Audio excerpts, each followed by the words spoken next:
Assalamualaikum. Halo Bu Gian, apa kabarnya? Waalaikumsalam, baik Bu Syifa. Bu Syifa apa kabar?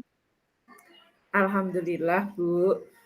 Eh, Bu Anis begini, saya tuh sedang kalut sekali, makanya saya ingin datang ke sini begitu Bu. Apakah Bu Anis ada waktu?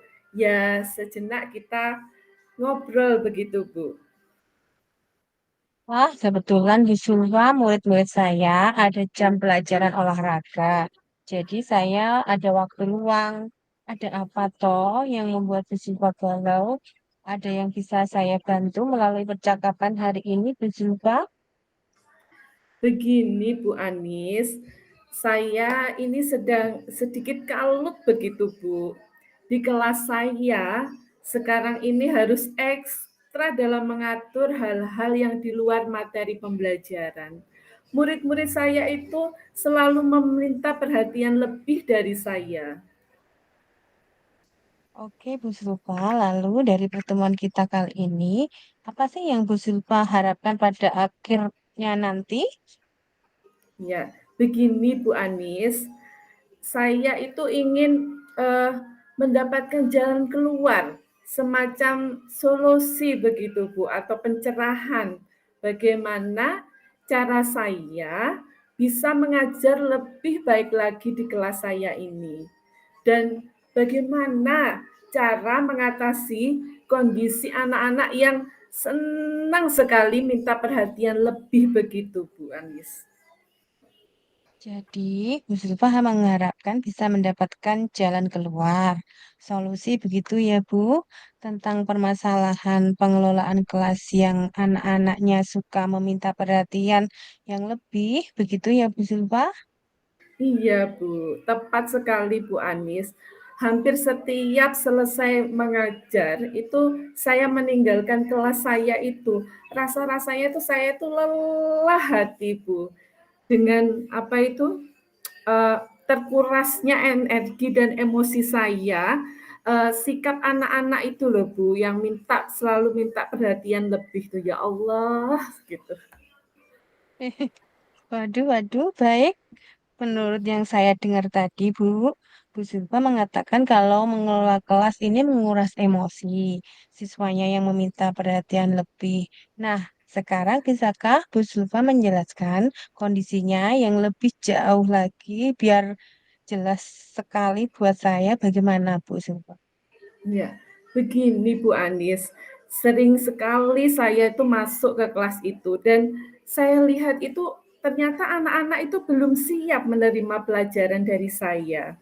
Kedatangan saya itu kayaknya kok tidak dihiraukannya gitu Bu. Sebagian besar anak-anak itu masih sibuk bermain. Bahkan ada yang melempar-lempar alat tulis seperti itu Bu. Terus kemudian Bu ya, saya amati itu setelah selesai jam olahraga, itu anak-anak itu tidak langsung ganti baju Bu, masih menggunakan baju olahraga. Lalu sebagian itu ada yang belum memakai sepatu. Di sekolah saya itu ya Bu ya, itu biasanya terutama anak laki-laki itu sering sekali main sepak bola di halaman begitu Bu. Setelah itu, bel masuk berbunyi, mereka juga tidak langsung memakai sepatunya, masih menunggu instruksi dari saya begitu Bu Anis. Bila terus selain itu, saya lihat anak-anak itu juga apa itu? Saya lihat pakaiannya itu juga tidak rapi. Terus anak-anak itu apa? Baju yang hari itu saja mungkin misal hari Senin tuh ada yang tidak memakai ikat pinggang, ada yang tidak memakai dasi seperti itu, Bu. Terus setelah itu saya kasih instruksi ke anak-anak itu tidak langsung tidak langsung melaksanakan seperti itu. Ada saja alasannya yang menurut saya itu tidak bisa saya terima. Kemudian saat mulai mengajar gitu Bu Anis, saya mengajar materi apa gitu, kemudian saat saya menjelaskan sama materi kepada mereka, sepertinya itu mereka itu berbicara di luar topik materi yang saya sampaikan. Kemudian jika saya memberi instruksi itu tidak langsung menerima instruksi saya, Bu. Jadi saya harus mengulang-ulang instruksi itu baru mereka mau melaksanakan. Sungguh terkuras sekali emosi saya ini. Mungkin begitu ceritanya Bu Anis. Iya ya, Bu Sulfa. Jadi begitu keadaannya ya Bu Sulfa. Pantas saja kalau Bu Sulfa merasa emosinya sangat terkuras.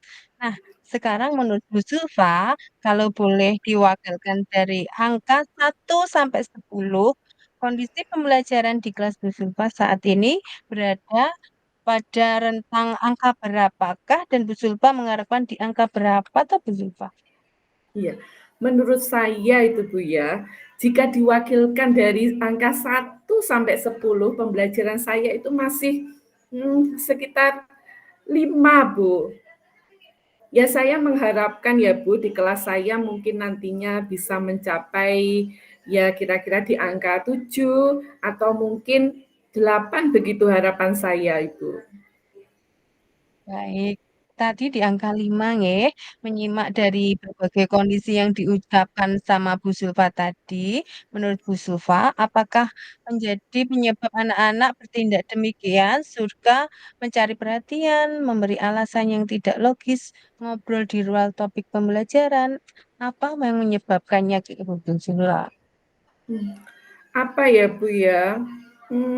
Oh iya Bu, saya ingat waktu di awal pembelajaran itu, waktu awal-awal masuk itu Bu ya, saya pernah melaksanakan asesmen diagnostik di kelas itu Bu. Baik, baik. Seperti apa itu Bu Sulfa? Iya Bu, saya pernah melakukan asesmen diagnostik dengan instrumen kebutuhan dasar manusia. Nah, hasilnya menunjukkan jika kebutuhan dasar mereka itu sebagian besar itu kebebasan dan kasih sayang seperti itu, Bu.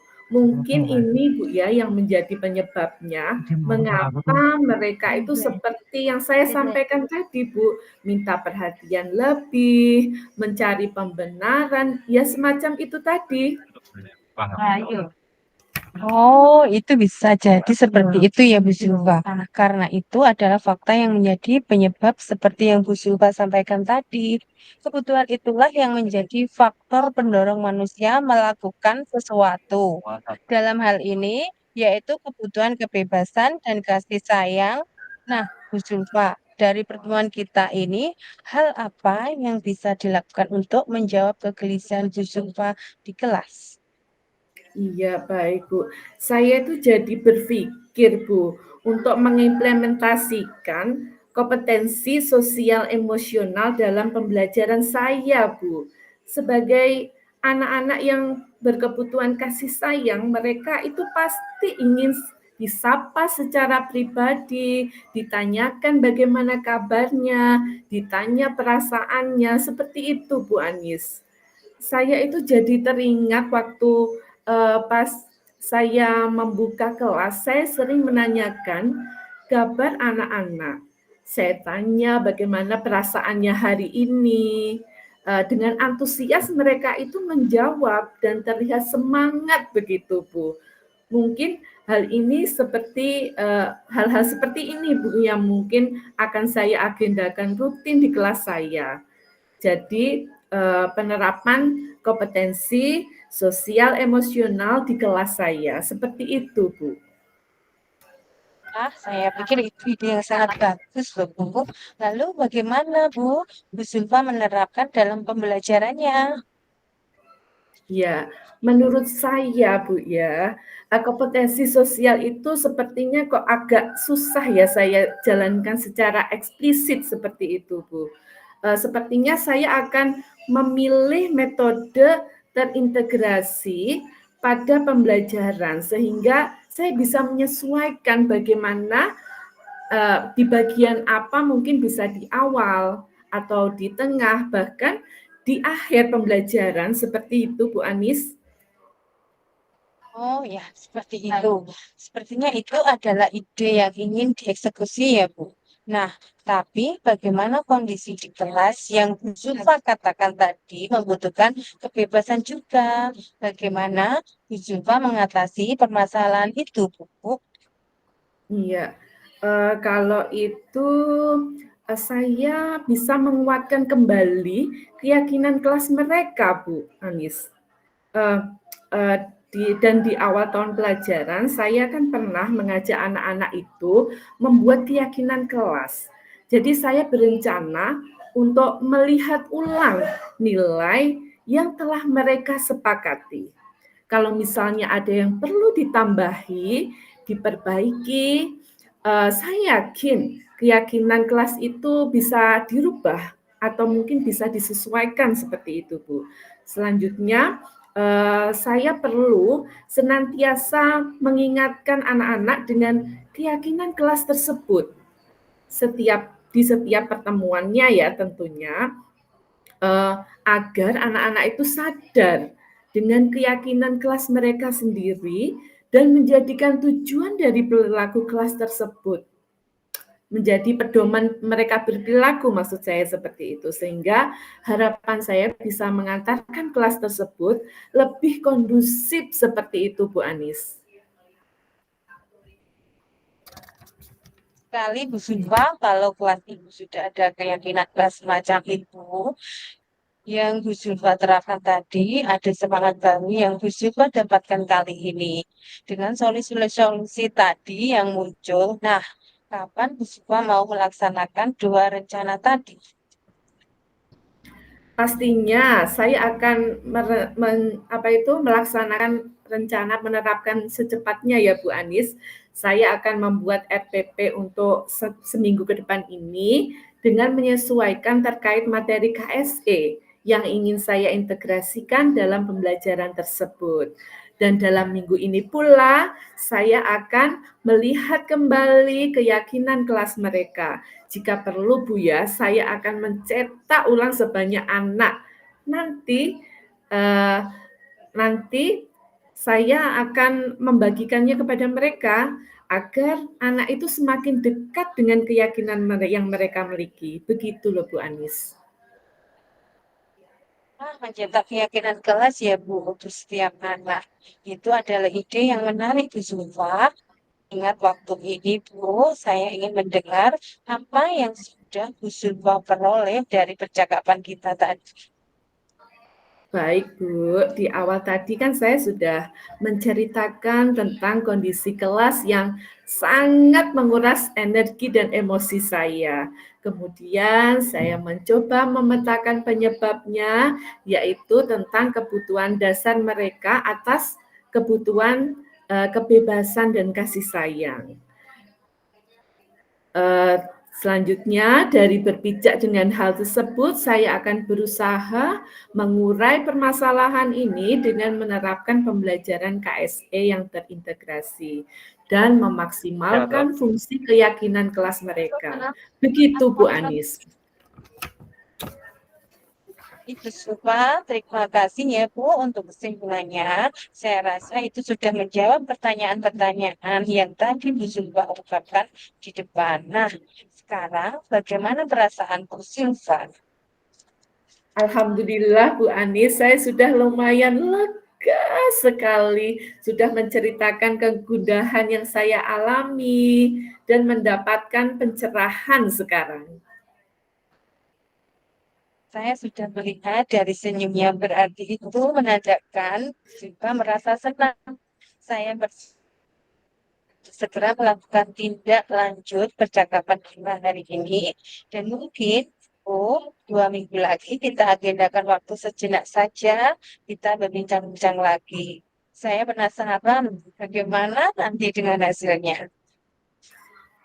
Oke Bu Anis, terima kasih sudah meluangkan waktunya untuk membicarakan hal ini. 2 minggu lagi kita bertemu ya Bu ya. Saya akan menceritakan hasil eksekusi yang saya lakukan. Semoga hasilnya sesuai dengan harapan kita ya Bu. Sekali lagi terima kasih. Wassalamualaikum warahmatullahi wabarakatuh. Tetap semangat, Puspa. Saya tunggu kabar selanjutnya. Waalaikumsalam.